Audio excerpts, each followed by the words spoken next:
Boa noite, irmãos. Cumprimento a todos com a graça e a paz de Cristo Jesus. Amém.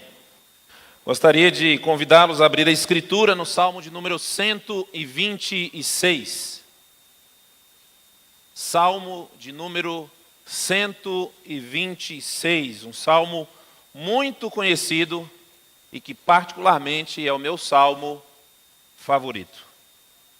Salmo de número 126.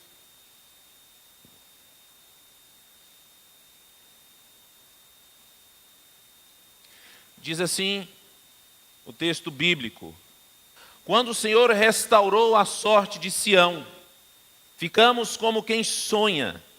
Então a nossa boca se encheu de riso e a nossa língua de júbilo. Então entre as nações se dizia: grandes coisas o Senhor tem feito por eles. Com efeito, grandes coisas fez o Senhor por nós. Por isso nós estamos alegres. Restaura, Senhor, a nossa sorte, como as torrentes no Neguebe. Os que com lágrimas semeiam, com júbilo ceifarão. Quem sai andando e chorando enquanto semeia, voltará com júbilo, trazendo os seus feixes. Vamos orar mais uma vez. Senhor, nós estamos diante da Tua presença santa. Que o Senhor possa falar ao nosso coração, possa dar graça ao Pai, e que o Senhor, ó Pai, através do Teu Santo Espírito, aplique esta palavra em nome de Jesus. Amém. Muitas vezes a gente recebe uma notícia boa e muitas vezes a gente é enganado por essa notícia, não é? E a gente fala assim: era muito bom para ser verdade. A gente vê isso em alguns filmes, né? A gente vislumbra algo muito bom, algo que faz o nosso coração se encher de alegria, mas quando a gente chega perto daquela notícia, a gente vê que não é bem assim. Mas o contexto desse salmo é justamente o contrário do que a gente vê. É muito bom e é verdade. É muito bom e é verdade. O Salmo 126 proclama esta verdade. O contexto do Salmo 126 está inserido em que o povo é trazido de volta ao cativeiro. Depois de longos 70 anos, então o povo é trazido de volta. E qual que é a diferença nisso tudo, meus irmãos? A diferença é que Deus que traz o povo de volta. Se você observar no Salmo 126, o protagonismo é de Deus, é do Senhor, do Deus de Abraão, de Isaque e de Jacó. Salmo 126 está inserido na parte final do livro de Salmos, no livro de número 5, que começa no Salmo 107 e vai até o Salmo de número 150. Então, mais especificamente, o Salmo 126 está inserido nos cânticos de romagem, ou nos cânticos dos degraus, ou como alguns ainda chamam, os cânticos das subidas, das peregrinações. Então, o povo de Deus, eles cantavam esse cântico, esse salmo, quando eles estavam nas suas peregrinações, por ocasião das festas, mas também quando o povo de Deus tinha sido liberto do cativeiro. E é tão interessante que os salmos de romagem, ou os cânticos de romagem, eles começam do Salmo 120 até o 134. O que é mais interessante é que são 15 salmos. E nós vemos um arranjo literário bastante proposital, porque esses 15 salmos fazem referência aos 15 degraus que levavam o povo de Deus ao templo em Jerusalém para celebrar aquilo que Deus tinha feito pelo seu próprio povo. E é bastante sugestivo.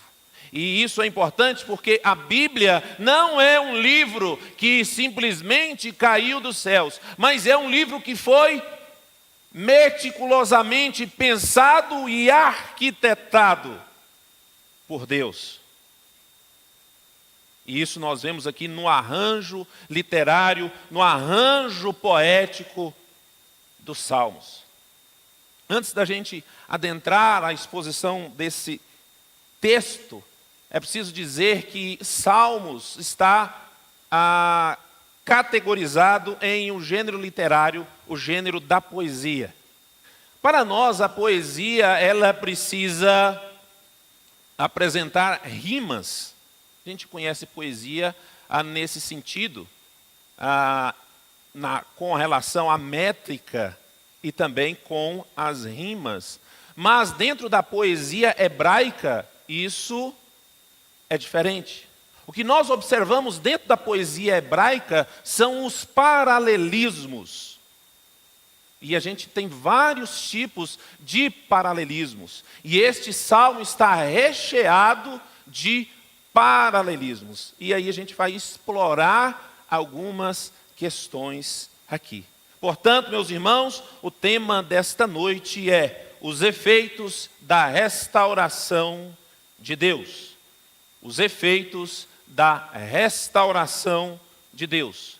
Então, o primeiro efeito da restauração de Deus na vida do seu povo é a alegria. Confira aí, logo no início do Salmo, quando diz: quando o Senhor restaurou a sorte de Sião, ficamos como quem sonha. É importante dizer que o salmista não está dizendo, nós ficamos sonhando. Ele não está dizendo isso. Existem palavras que conferem sentido ao nosso texto. Nós ficamos como quem sonha. Eles não estavam acreditando no que estava acontecendo. Sabe aquela coisa que você visualiza uma notícia boa e você fala, não estou acreditando nisso. Eu não acredito nisso. Depois de 70 anos, irmãos, no cativeiro babilônico, sem nenhum tipo de esperança. Lembre-se, o cativeiro babilônico era um lugar extremamente complicado de se viver. Eles não poderiam simplesmente dizer assim, olha, nós não queremos ficar aqui. Nós vamos embora desse lugar. Nós vamos pegar as nossas coisas, arrumar as nossas malas e nós vamos embora para a nossa terra. Não. Eles não podiam fazer isso, porque eles não tinham poder para isso. E na verdade eles foram para o cativeiro, porque Deus é que mandou eles para lá. Deus, por meio dos profetas, principalmente do profeta Jeremias, estava exortando o povo a mudar de conduta, a reparar os seus caminhos, mas o povo simplesmente não quis ouvir a voz de Deus. Então, Deus permitiu que o povo fosse para o cativeiro. E eles tinham algumas promessas de que voltariam, principalmente por Ezequiel, porque Ezequiel foi um profeta que profetizou no tempo do exílio. E a profecia mais conhecida de Ezequiel, certamente, é de Ezequiel capítulo 36, versículo 24 e 25. Onde o profeta diz, tirarei de vocês o coração de pedra e colocarei um coração de carne. Colocarei dentro de vocês o meu Espírito. Tinham essas profecias, mas ainda era algo muito distante. Mas então, em um dado momento, no reinado de Ciro o Persa, Deus move o coração desse rei, de um rei ímpio, de um rei perverso, e faz com que esse rei emita um decreto permitindo que o povo de Deus volte para a sua própria terra. E então o povo volta para a sua terra. Então o salmista, ele não está acreditando naquilo. Era como se ele dissesse assim: não estou acreditando no que eu estou vendo. Depois de muito tempo, depois de muita dor, depois de muito sofrimento, angústia, agora nós vamos voltar para casa.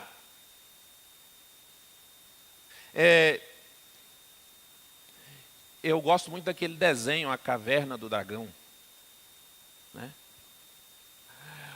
O maior sonho daqueles personagens era voltar para casa. Quem lembra desse desenho, né? Tinha a figura do mestre dos magos, né?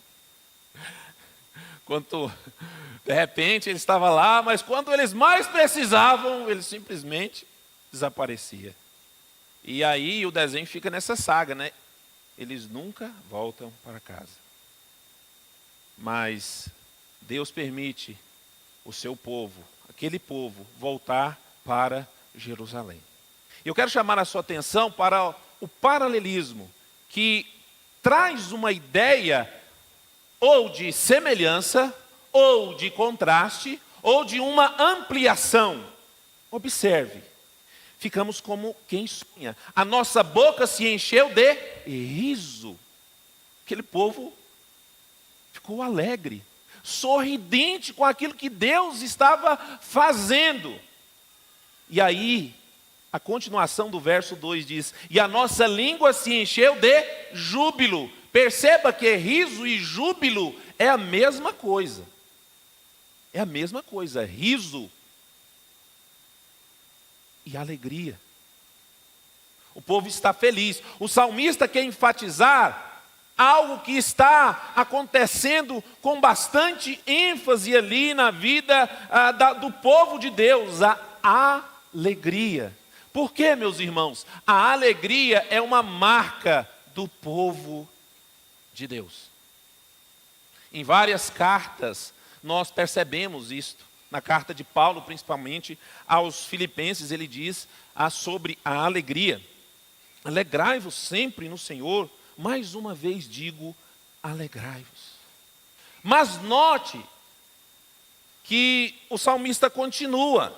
Então, entre as nações se dizia, entre os povos, porque a ação de Deus, ela foi visível, ela não foi escondida, ela não foi velada, mas ela foi visível a todas as nações, ao ponto das nações, dos povos ao redor de Jerusalém dizer: grandes coisas o Senhor tem feito por eles. É o Senhor que tem feito. É o Senhor que assume esse protagonismo de fazer aquela grande libertação, de trazer o seu povo de volta do cativeiro. Então, as nações, as próprias nações, testificam de Deus. Isso aponta para o fato de que o nosso Deus não é um Deus limitado, não é um Deus que está limitado a territórios como eram as divindades ali do Oriente Próximo, em que elas agiam somente em um território específico. Mas o nosso Deus é um Deus soberano, é um Deus que age, é um Deus que trabalha. Ele é todo poderoso. E meus irmãos, Deus pode mudar qualquer situação. Ele fez com que seu povo voltasse do cativeiro. libertou o povo do cativeiro perverso. Ele pode fazer qualquer coisa, segundo a sua boa vontade.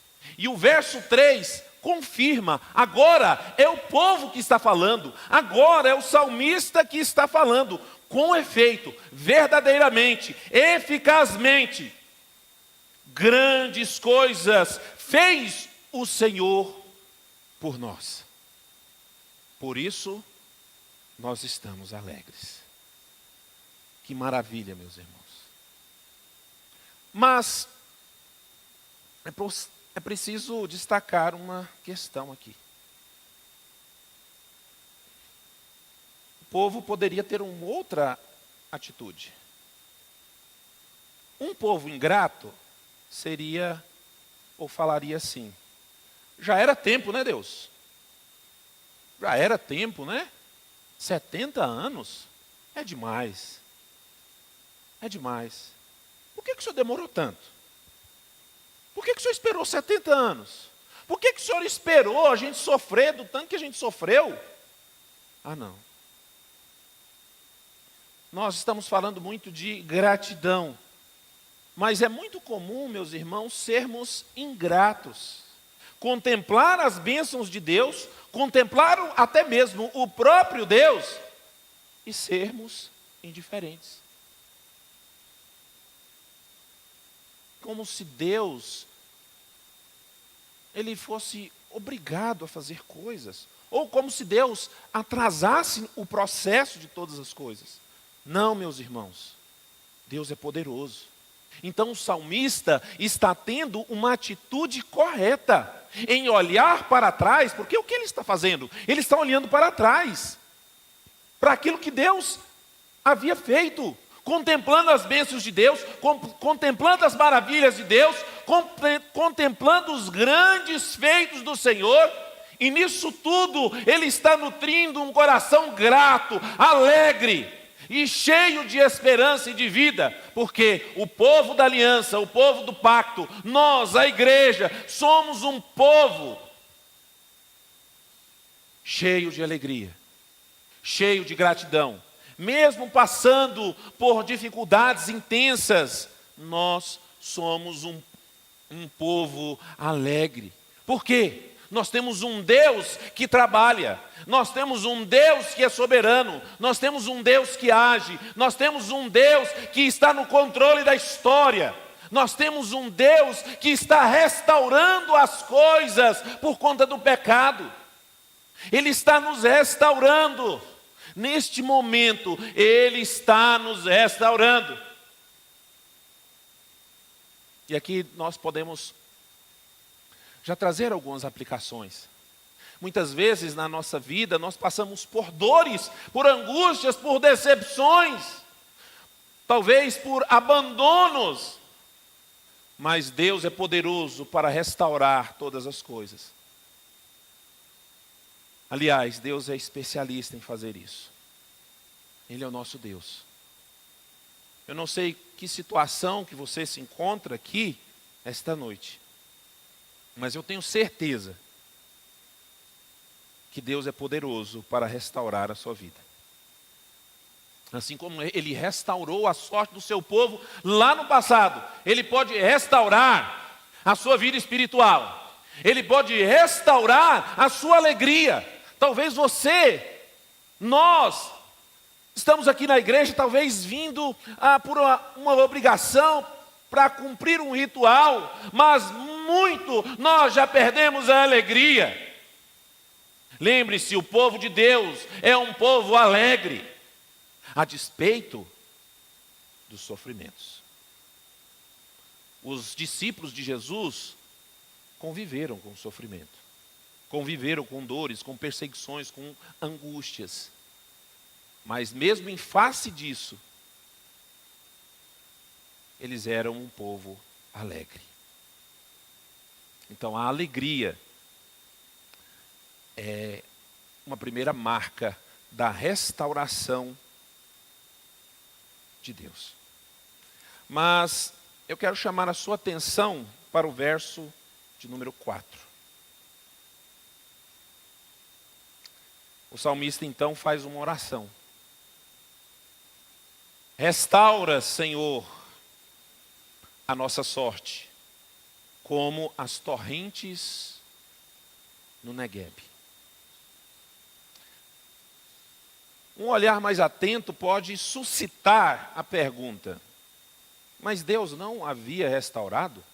O salmista fala lá no versículo 1, quando o Senhor restaurou a sorte de Sião. E agora ele está pedindo: Senhor, restaura a nossa sorte como as torrentes no Negueb. Meus irmãos, o fato é que nem todos os que estavam no cativeiro voltaram. Muitos ficaram lá no cativeiro. Parece haver um intervalo no tempo entre a restauração inicial, apontada no verso 1, e a circunstância em que o salmo foi escrito, sendo que este poderia ser a época subsequente à restauração parcial que se deu em 536 antes de Cristo, até o término do templo em 516. Ou ainda um período mais extenso antes das reformas realizadas por Esdras e Neemias no século seguinte. O que o salmista está pedindo aqui é para que aquele povo que ficou lá no cativeiro, que esse povo também possa ser restaurado e ajuntado com o povo que agora está em Jerusalém, e que este povo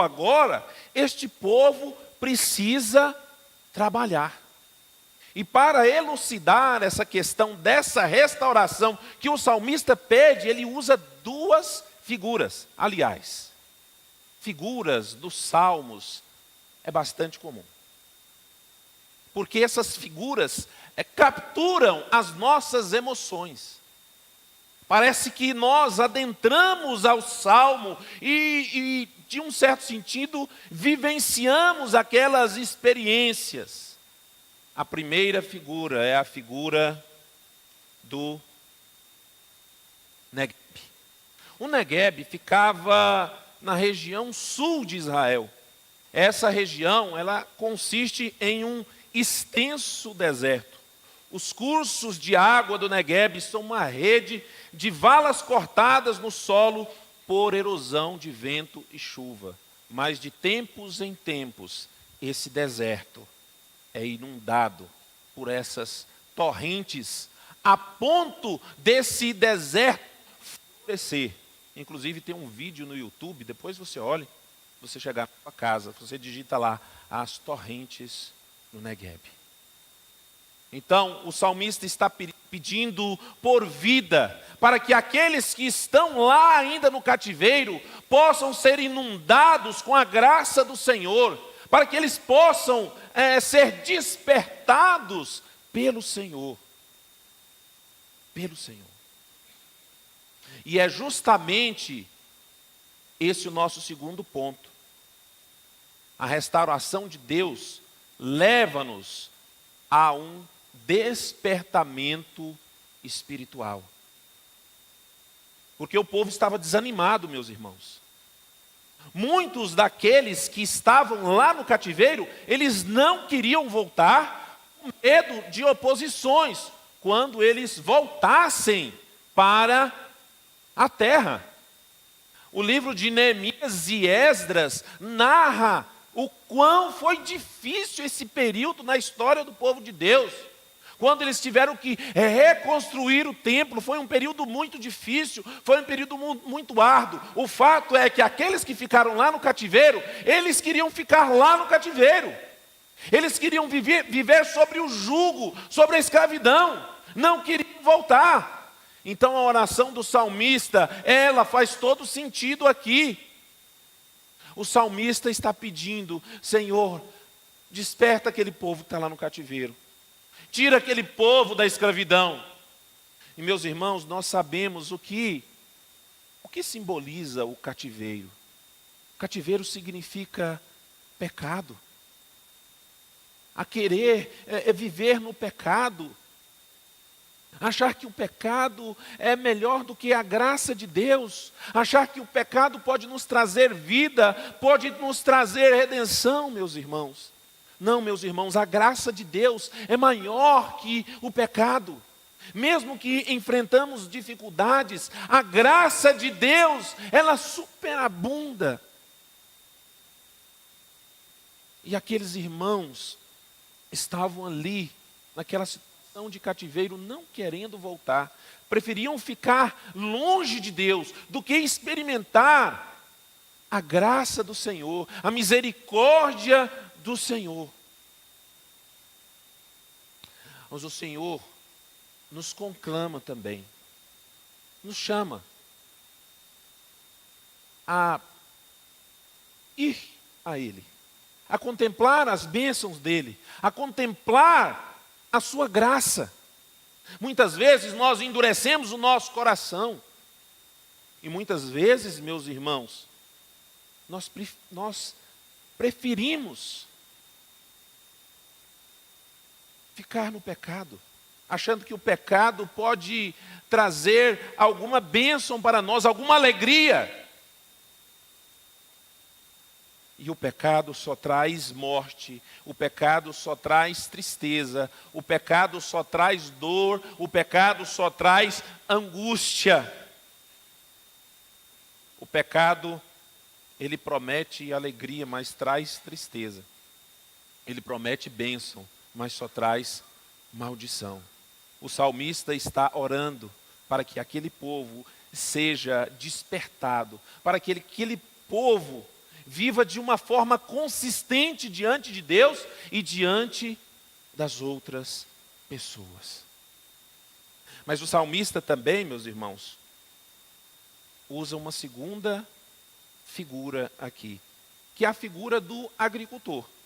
Uma figura bastante comum ali naquele tempo. Observe, os que com lágrima semeiam, com júbilo ceifarão. Quem sai andando e chorando enquanto semeia, voltará com júbilo, trazendo os seus feixes. Nessa parte final, o salmista retoma aquilo que ele já tinha falado na primeira parte, que é a alegria. Porque júbilo é alegria. E ele retoma isto daqui. Porque quando o desânimo adentra a nossa vida, nós perdemos o senso de alegria, que nós somos esse povo, o povo que foi restaurado do pecado, agora é um povo alegre, que contempla as bênçãos de Deus, que contempla a maravilhosa graça do Senhor. Mas o fato, meus irmãos, é que essas lágrimas simbolizam ou exemplifica o tempo de cativeiro. O tempo de cativeiro, meus irmãos, foi um tempo amargo. Foi um tempo que trouxe muitas dores e muitas lágrimas e muito sofrimento ao povo de Deus. Mas o salmista, ele contempla aqui a ideia de um agricultor que, mesmo não sabendo que vai ter a colheita, ele sai a semear. Ele sai distribuindo a sua semente na esperança de uma colheita abundante. E essa colheita abundante, meus irmãos, essa alegria abundante se dará, ou se deu, melhor dizendo, quando o povo foi trazido de volta do cativeiro. Então o povo está alegre. Então o povo está comemorando, o povo não está acreditando no que está vendo, porque agora eles podem celebrar a Deus na sua própria terra, porque lá na Babilônia eles não poderiam cantar, como diz o Salmo de número 137. Eles estavam tristes, eles não podiam entoar o cântico do Senhor, mas agora de volta à sua própria terra, eles então contemplam a bênção de Deus. Mas o fato, meus irmãos, que nos chama a atenção nesse salmo é que o Senhor progressivamente está restaurando a sorte do seu povo. Quando nós olhamos para toda a Bíblia, Nós vemos que o povo viveu escravo lá no Egito. Nós vemos que o povo foi cativo na Babilônia. Foi preso, o povo de Deus foi subjugado. Então, Deus traz de volta o seu povo, tanto no Egito quanto na Babilônia. Isso para exemplificar uma redenção maior, uma redenção mais ampla, que é a redenção em Cristo Jesus. Então, todas essas histórias em que o povo de Deus esteve preso, em cativeiro, não podendo adorar a Deus, representa algo maior, que é aquilo que Jesus veio fazer, nos tirando das garras do pecado e nos trazendo para a sua maravilhosa luz. Com certeza, meus irmãos, Deus está operando em nós. Deus está trabalhando em nossas vidas. Ele restaurou a nossa sorte quando nós éramos escravos do pecado. Deus está ainda restaurando a nossa sorte, porque ainda o pecado habita em nós. Embora nós não sirvamos mais o pecado, mas o pecado ainda habita em nós e Ele está nos restaurando. E chegará o dia que Ele restaurará todas as nossas dores, todas as nossas aflições, todo o pecado. E estaremos com Ele, meus irmãos, gloriosamente. Enquanto esse dia não chega, meus irmãos, devemos caminhar. Devemos caminhar, sabendo que Ele está trabalhando em nós.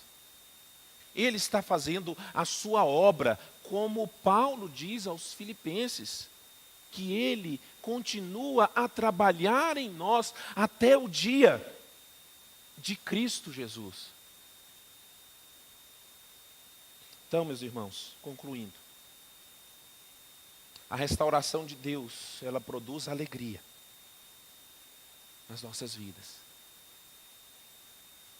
A restauração de Deus nos leva a clamar ou a pedir para que o Senhor desperte a nossa vida, para que possamos ser mais vibrantes na obra de Deus, para que possamos ser mais empolgados com Deus, para que possamos ser mais alegres no trabalho de Deus, mais envolvidos no trabalho de Deus, contemplando essas bênçãos, as bênçãos que Deus tem derramado e as bênçãos que Deus ainda derramará.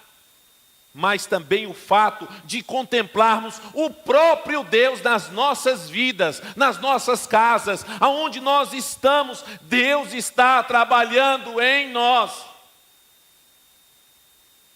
Porque Deus também deseja trabalhar através de nós, o povo da aliança.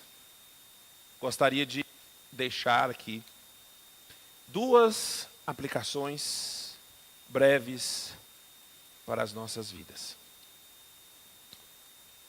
Para você que está firme com Deus, para você que está empolgado com Deus, continue firme nos caminhos do Senhor. Continue seguindo a Deus, se fortalecendo na graça do Senhor, crescendo em maturidade, em sabedoria. Continue meditando nas santas Escrituras. Medite na lei de Deus. Continue com perseverança, com alegria, com empenho. Mas eu também gostaria de deixar uma aplicação para você que está desanimado. Talvez já há muito tempo. Para você que, de repente, até perdeu a alegria da vida cristã. Tem vindo à igreja para simplesmente cumprir um hábito. Meu irmão, minha irmã, a vida cristã, a despeito das nossas decepções, sofrimentos e angústias, ela é uma vida alegre, porque Deus nos restaurou. Se você tem vivido assim, vivido em um estágio de desolação, como foi o povo de Deus lá no cativeiro, de angústias, de tristezas, de dores, de amarguras, procure a igreja, procure a liderança da igreja, porque a igreja é um corpo, e como diz Paulo, nós somos membros uns dos outros. Ser discípulo de Jesus é isso. Nós não somos chamados para caminhar sozinhos. E não é vergonha dizer eu estou desanimado, eu estou triste. E não é vergonha também abrir o coração para um irmão que você acha que tem que abrir. Um irmão que você considera maduro, que pode te ajudar. Que pode te ajudar a ter esse despertamento. O fato é que o Senhor nos chama para um relacionamento vivo com Ele. Vivo. O Senhor está nos restaurando. E o Senhor também usa a igreja para fazer isso. Que a sua alegria, a nossa alegria, a alegria da vida cristã, ela possa ser restaurada. Porque o povo de Deus é um povo alegre. A nossa tristeza, a nossa tribulação, ela é momentânea, meus irmãos. Porque nada há de se comparar com as glórias celestiais. E o Senhor Deus te abençoe. Olá, que bom ter você por aqui. E aí, gostou do vídeo? Então não se esqueça de se inscrever no nosso canal, ativar o sininho para receber as notificações dos outros vídeos que virão, curtir esse vídeo e principalmente, é claro, compartilhar ele com as pessoas que você ama, para que elas também sejam edificadas e abençoadas por essa mensagem. Nos siga também nas outras redes sociais que estão aparecendo aí na sua tela, para você poder acompanhar melhor os nossos horários e as nossas programações. Tá bom? Que Deus abençoe sua vida e até o próximo vídeo.